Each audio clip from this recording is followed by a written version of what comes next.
안녕하십니까. 오늘은 KB금융에 대해서 분석해 보겠습니다. 국민은행이라고 볼 수가 있는데 이 국민은행이 지금 주가가 고공행진을 하고 있다. 시총이 뭐 33조 정도 나오고 있거든요. 굉장히 높은 이 국민은행이 지금 금융지주 첫 성적표 보니 KB금융 뭐 ELS 빼면 최대 실적이다. 이 실적이 국민은행이 상당히 많이 나오고 있다. 1분기 뭐 실적이 1.87%로 영업이익이 13.6% 증가. 와, 이 금융업이 이렇게 많이 올라간다는 거죠. 지금 주가가 이 뭐 고삐가 풀린 것처럼 올라가고 있어요. 금융업이.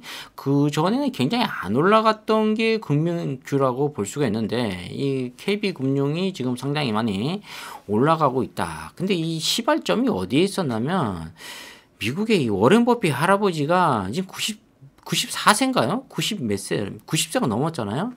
이 우리나라에 이 주식을 살 수 있는 건 어떤 게 있다? KB금융. 금융주 하나밖에 없다. 근데 금융주 하면 벌써 KB금융하고 뭐 우리은행 이 두 개 정도가 지금 뭐 2조 5천억 정도의 영업이익을 내고 있죠. 그 중에서 이 KB금융이 역사도 오래됐고 또 외국인 지분이 상당히 많이 갖고 있다. 외국인들이 모니터링을 하고 있다고 볼 수가 있어요. 이 KB금융에 대해서 우리가 이 KB금융이 그전에는 은행만 했었는데 지금 뭐 안 하는 게 없습니다. 그래서 보면은 뭐 굉장히 뭐 별의별 거 다 하고 있죠. 지금 돈이 될 만한 것들은 다 하고 있는데 중요한 것은 이제 앉아서 이제 페이퍼 서류만 검토하는 그런 회사들을 많이 이제 거느리고 있다. 이렇게 볼 수가 있어요. 사실 금융업 같은 경우에는 지금 최소한 기업에 중소기업 이런 데에다가 계속 투자를 많이 해줘야 되거든요. 근데 거기에 투자를 안 하고 이 KB금융이 도대체 이 국민은행이 어디에서 돈을 버냐는 거죠. 이것은 우리나라가 지금 아파트 공화국이잖아요. 아파트에 구입하면서 국민들이 대출을 많이 받단 말이에요. 이 대출, 이 주택자금 대출에 엄청난 돈을 지금 투자를 하고 있다는 거예요. 그러다 보니까 여기에 나오는 이 원금과 이자가 최소한 30년에서 40년 정도. 그럼 이 KB금융이 30년에서 40년 동안 이 주가가 올라갈 가능성이 아주 높다는 거죠. 자, 그러면 이게 근데 우리나라 사람들이 또 이 아파트가 거의 뭐 지금 살고 있는 데가 거의 60%가 아파트에 살고 있죠. 그리고 또 이 집에 대한 이 욕망이 굉장히 강해요. 또 거의 뭐 절박하다고 볼 수가 있어요. 집 없는 서러움. 또 요즘 뭐 전세 사기가 굉장히 많이 이루어지고 있지만은 그래서 집을 살려고 더 강해진단 말이에요. 그 전세 뭐 사기가 지금 5만 건 가까이 또 나오고 있거든요. 그러니까 차라리 월세 아니면 집을 사자. 집을 사는데 돈이 없다. 그러면은 금융권에서 대출을 받아서 집을 산다는 거죠. 근데 이 기간을 30년에서 40년을 한다. 원금과 이자를 갚는데 원금이 굉장히 작죠. 뭐 한 달에 80만 원 갚을 걸 월 40만 원 갚고 이자가 20만 원이에요. 이걸 뭐 40년 동안 갚는다고 생각을 하는 거죠. 그럼 거의 노예 계약이라고 볼 수가 있습니다.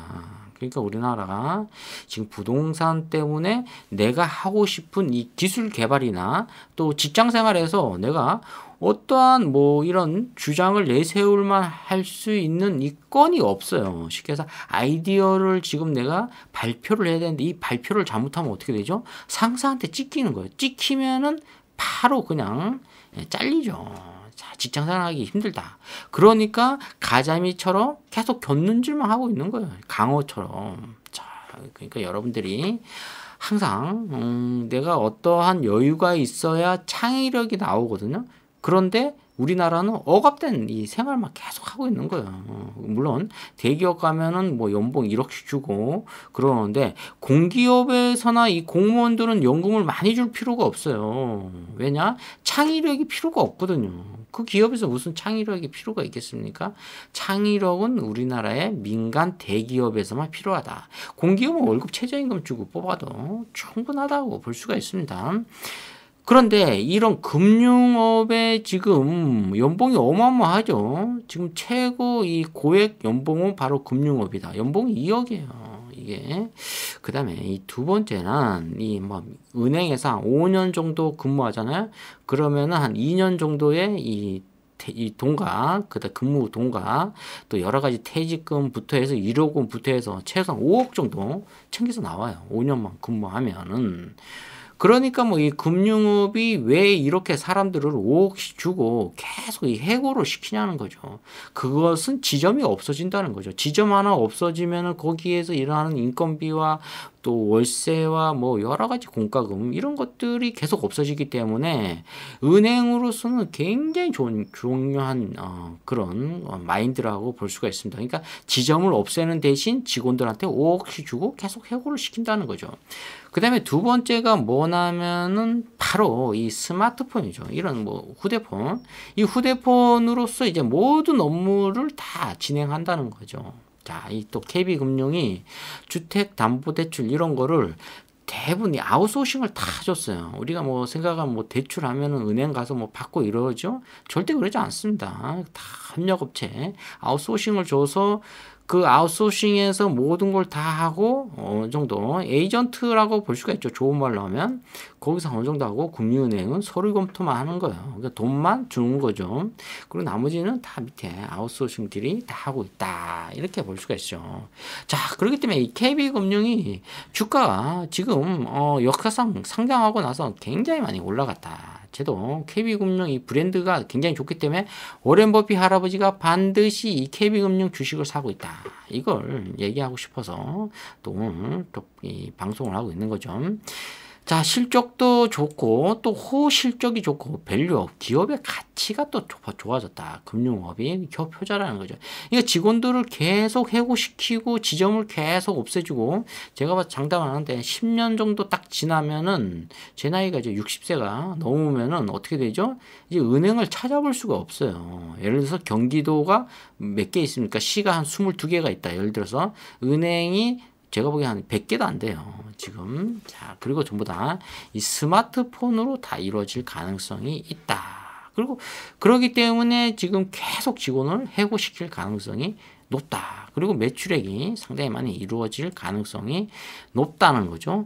자, 이 KB금융 과거의 국민은행인데 2008년도에 시작을 해서 지금 최고점을 지금 계속 찍고 있죠. 3단계로 찍고 있는데 지금 이 65,000원, 7만원에서 지금 78,600원. 자, 이 최고점을 또 찍었어요. 자, 이러기 때문에 지금 이 기업이 과연 얼마 정도 내려갈 가능성이 있나 하고 보면 20만 원까지 가도 갈 수가 있다. 시총은 60조도 갈 수가 있다. 이렇게 말씀드릴 수가 있습니다. 기업 개요를 보니까 상장이 2008년도네요. 자, 거의 한 20년 돼가죠, 지금. 자, 설립일도 거의 2008년도죠. 국민은행 자체는 역사가 굉장히 오래됐지만은, 여기 지금 KB금융으로 해서 상장돼서 새로 설립이 됐죠. 자, 여의도 본점이 있네요. 영등포구. 자, 그리고 또 여기 보면 이자 수익이 또 상당히 많이 늘어났다. 2023년도에 이자 수익이 이렇게 늘어났다는 것은 이 기업에, 중소기업이 이런 데에다가 많은 투자를 해줘야 되는데 지금 어디다가 많이 투자합니까? 주택에 또 전세금 대출 이런 거에 사실 전세금 대출도 조금 문제가 많이 있어요. 어떠한 문제가 많이 있냐? 빌라가 2억인데 전세가 2억 1천만 원이야. 그러면은 이 전세를 내가 2억 1천만 원을 집주인한테 주고 전세를 살면 이 내 돈 전세 사고가 났을 때 중요한 것은 내 돈 2억 1천만 원만 손실을 보는 거거든요. 그런데 이게 전세 2억 1천만 원이 나에게는 1천만 원밖에 없는 거예요. 그러면 2억이라는 돈은 어디서 났나는 거죠? 바로 전세금 대출. 은행에서 대출을 받았다는 거예요, 지금. 근데 그 돈을 내가 갚아야 된다는 거죠. 집주인은 돈만 받고 은행은 누구한테 돈을 줍니까? 세입자한테 돈을 준 거예요. 그러니까 가운데 중개인 역할을 독박 쓰는 거예요. 한마디로. 그러니까 2억을 구상권 청구하는 거예요. 은행에서는 나에게. 내가 2억을 영구적으로 갚아야 된다는 거죠. 20년이든 뭐 30년이든 40년. 그러니까 뭐 죽는 거예요, 거의. 아니면 예를 들어서 내 전 재산이 1억이다. 근데 전세를 갔는데 전세 사고가 났다. 이렇게 되면 이제 1억을 몽땅 날리는 거죠. 그러면은 이제 결혼도 해야 되고 여러 가지 또 문제가 생기는데 이 1억이라는 돈이 2억을 대출 받으면 3억이면 뭐 어디 뭐 아파트 또 구입할 수도 있고 또는 아파트에 전세로 갈 수 있거든요. 근데 1억을 날려버렸으면 아무런 이 사람이 거의 뭐 희망이 없어지잖아요. 그러면 이제 극단적인 뭐 이런 생각을 하게 되는 거죠. 근데 은행이 1억이 없어진다고 죽지는 않거든요. 망하지는 않아요. 근데 그게 이제 10,000건, 20,000건, 뭐 50,000건 이렇게 되니까 사회적인 이제 문제가 생기는 거죠. 그래도 은행은 망하지 않는다는 거예요. 그 지금은 전세는 굉장히 위험하다. 왜냐? 개인과 개인 간의 거래라는 거죠. 이게 굉장히 문제가 생긴다는 거죠. 그렇기 때문에 월세가 제일 안전하다. 차라리 집을 사거나 아니면 월세를 사는 게 현명하다. 이자 수익이 이렇게 26%, 25%, 23% 줄어들다 갑자기 10%가 상승하는 경우가 이렇게 굉장히 높다는 거죠. 도대체 어디서 나오냐는 거죠. 주택자금 대출에서 이렇게 많이 우리 국민들의 창의력을 뺏어간다는 거죠. 이것은 옳지 않은 이자 수익이라고 볼 수가 있습니다. 자, 뭐 여러 가지 또 문제가 생기지만은 금융업 자체는 배당 수익이거든요. 이 주가가 올라가면 안 돼요. 배당금을 많이 줘야 된단 말이에요. 자, 이것은 어떠한 기업이 아니거든요. 이 금융주 같은 경우에는 지금 뭐가 문제가 상당히 많이 있다. 국민은행이 부동산 신탁 뭐 이런 걸 갖고 있는데 이게 지금 이런 것들을 우리가 많이 좀 개선해야 될 부분이라고 볼 수가 있습니다. 그래서 차트를 보면 상당히 많이 뭐 장대 양봉으로 그냥 올라가고 있어요. 뭐 어떻게 고삐 풀린 망아지처럼 뭐 올렸다 내렸다. 이것은 금융주의 이 주가 차트가 아니라는 거죠. 시총이 지금 33조인데, 자, 보면은 지금 코스피 랭킹 10위권에 들어와 있어요. 이 지금 31조죠. 31조인데 지금 어디까지 올라가면 랭킹 한 5위까지도 60조까지도 갈 가능성이 있다. 랭킹 한 4위까지도 갈 가능성이 있다. 이 워런 버핏 할아버지가 지금 현금이 우리나라 돈으로 200조 정도 갖고 있거든요. 200조. 근데 이 KB금융이 외국인이 지금 75%를 갖고 있다는 거죠. 야, 외국인이 이렇게 많이 갖고 있어요. 지금 72%에서 지금 뭐 못 사서 몸이 지금 안달이 났습니다. 지금 계속 막 사들이는 거예요. 뭐 흔들었다 샀다 흔들었다 샀다 하는 식으로 지금 이 차트가 완전히 무너진 것처럼 보이지만은 차트를 은근히 만들고 있어요. 지금 KB금융이 자 금융은행이 지금 0.03% 신용이 많이 들어오고 있지 않다. 이것은 무엇을 얘기합니까? 큰 손들이 계속 들어오고 있다는 거죠. 지금 300만 원 이하가 매도권이 지금 13,000건이 있고 매수가 10,000건 정도 있단 말이에요. 근데 그래도 매수 쪽이 56%예요. 매수 쪽으로 지금 기울어졌다는 거죠, 지금. 오히려 보면 5억 원 이하, 뭐 1억 원 이하, 이 건도 상당히 많이 89건, 46건, 이쪽이 더 많이 올라가 있다. 이렇게 볼 수가 있습니다. PBR은 0.54니까 저평가되어 있죠. 1.5, 외국인은 2.0까지도 보고 있거든요. 이런 것들이 지표가 저평가되어 있으니까 그냥 마구잡이로 사들이고 있다. 참 안타까운 현실이라고 볼 수가 있습니다. 골드만삭스에서도 뭐 사고 팔고, 멜링리치에서도 사고 팔고, 모건 스탠리에서도 사고 팔고, JP 모간에서도 사고 팔고, UBS도 뭐 사고 팔고, 안 사고 파는 데가 지금 없다고 볼 수가 있어요. CLSA도 사고 팔고. 자, 모든 이 헤지펀드들이 지금 KB금융의 사랑에 빠졌다. 짝사랑에 빠졌다. 근데 대한민국 국민은 죽어난다. 이걸 지금 자 오늘 방송으로서 보고 있는데 자 제 이 KB금융 같은 경우에는 시총이 한 60조 정도 간다고 그랬죠. 그리고 주가는 거의 한 20만 원대 간다고 볼 수가 있습니다. 그러니까 지금 보면은 뭐 엄청나게 뭐 10조 뭐 이렇게 나오네. 12조 막 이렇게 나오고 있습니다. 지금 자 이렇게 영업이익이 이렇게 많이 나오고 6조 4천억 정도 나왔네요.